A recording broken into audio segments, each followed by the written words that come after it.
internautes. Recevez les salutations fraternelles des jeunes catholiques en ligne. Après avoir reçu un prêt du clergé diocésain de Lomé dans le carême 2025. Nous sommes aujourd'hui à Anéhor. Cher Père, présentez-vous. Frères et sœurs en Christ, chers frères et sœurs pèlerins de l'Espérance en cette année jubilaire 2025, placés sous le signe de l'Espérance, je réponds au nom du révérend Père Aloyso Amen Maunyo, prêtre du diocèse d'Anéhor, ordonné le 21 décembre 2019, exerçant actuellement la charge de vicaire paroissial sur la paroisse Sainte-Marie, Mère de Dieu de Zoti. Quelle est la signification authentique du chemin de croix dans la tradition chrétienne? Nous retrouvons dans toute église d'obédience catholique 14 fameux tableaux accrochés au mur. Ces tableaux révèlent et relatent les derniers moments de la vie de Jésus. C'est ce que nous désignons sous le vocable du chemin de croix. Les chrétiens catholiques de par le monde entier au cours de la Semaine sainte rappellent et revivent l'événement de la mort et de la résurrection de Jésus.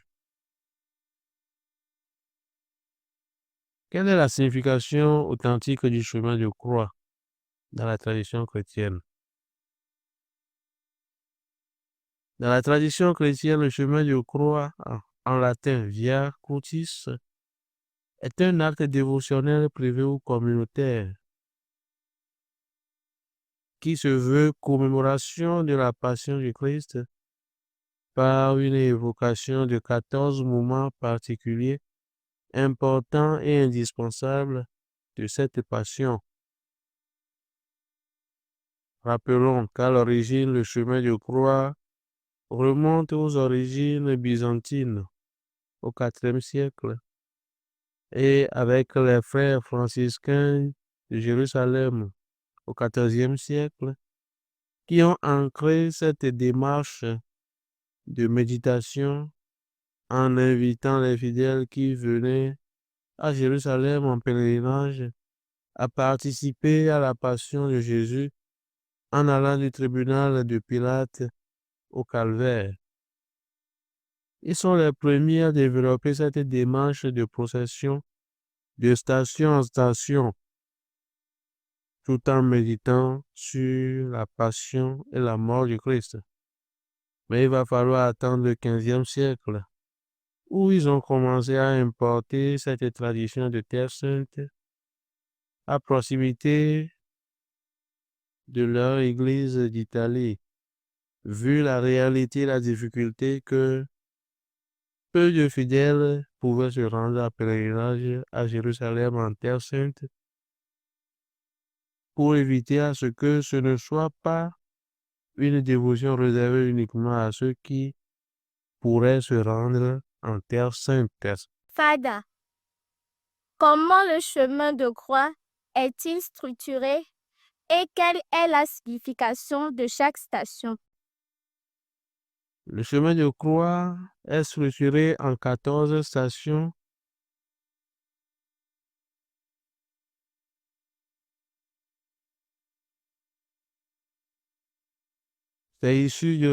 certains sont issus de la tradition et non reportés ou rapportés par les récits bibliques, tandis que certains y sont rapportés. Les stations du chemin de croix sont les étapes du chemin parcouru par Jésus lors de sa montée au calvaire, au Golgotha. Il est à noter que les nombres des stations varient. Il y a jusqu'à la fin du XVIIe siècle, avant d'être fixé au nombre de 14. La forme que nous avons aujourd'hui pour cette dévotion fut l'œuvre des papes Clément XII et Benoît XIV. Et sur la demande du pape Benoît XIV en 1792, cette dévotion fut développée. Cependant, l'Église n'en a jamais fait une liturgie proprement dite. Par la méditation de chaque station, donc épreuve du chemin de croix, les pèlerins et donc les chrétiens catholiques font mémoire des souffrances qu'endura le Christ pour nous et contemplent aussi le grand mystère de l'amour de Dieu alors qu'il nous donna son Fils Jésus pour nous racheter de la mort et du péché. Donc, chaque station du chemin de croix nous rappelle l'amour de Dieu qui nous donna Jésus pour nous racheter de la mort et du péché. Quelle est la pertinence du chemin de croix pour les catholiques aujourd'hui et comment peut-il être vécu de manière contemporaine? Quant à la pertinence du chemin de croix pour un catholique aujourd'hui et comment peut-il être vécu de manière contemporaine, nous disons que la méditation du chemin de croix est très indispensable dans la vie du chrétien catholique et ne peut pas être dépassée ou démodée, mais demeure et est toujours actuelle. Et ceci pour plusieurs raisons.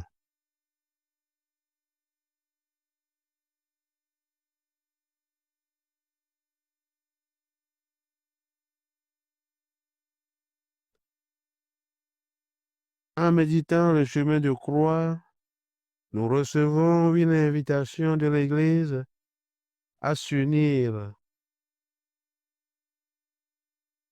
à Jésus, le seul Maître, en nous unissant intensement à ses souffrances au cours d'un pèlerinage spirituel marqué par trois aspects que sont la marche, la prière et la méditation.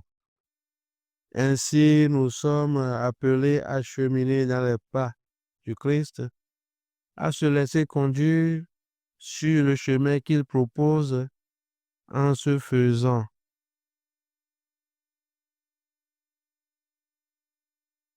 son disciple. Je cite, celui qui veut marcher derrière moi, qu'il renonce à lui-même, qu'il prenne sa croix et qu'il me suive, nous dit Jésus. C'est une manière de passer, de penser aux souffrances du Christ et nous faisons l'expérience de l'amour de Dieu.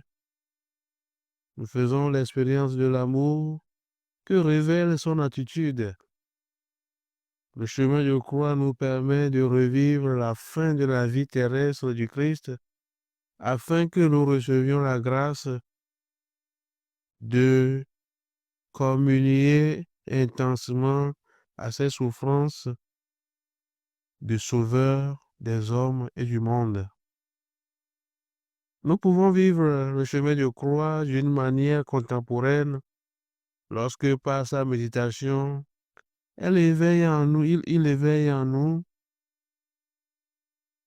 un sentiment de compassion et de gratitude envers le Seigneur qui nous a aimés jusqu'au bout. Et Jésus même le dit, ayant aimé les siens, il les aima jusqu'au bout. Si nous nous sommes imbibés à vivre, à participer ainsi à la croix du Christ par le chemin de croix, nous faisons un monde remplis de gentillesse, de miséricorde, d'amour, de tendresse, comme Dieu l'a eu pour nous en nous donnant son Fils. Que la méditation du chemin de croix soit pour chacun de nous source de bénédiction et que nous puissions comprendre que c'est le chemin par lequel le Seigneur est passé pour nous accorder le salut, la vie, et que nous devons de passer par la croix pour arriver à la gloire. Et comme le disciple n'est pas plus grand que son maître, mettons-nous à l'école de Jésus en aimant le chemin de croix, en vivant le chemin de croix, et ce faisant, nous mettons nos pas dans les pas de Jésus qui veut faire de nous des disciples qui transformeront ce monde et nous serons ainsi ceux qui construisent le royaume des cieux sur la terre. Padre, merci d'avoir répondu à notre invitation. Je vous remercie.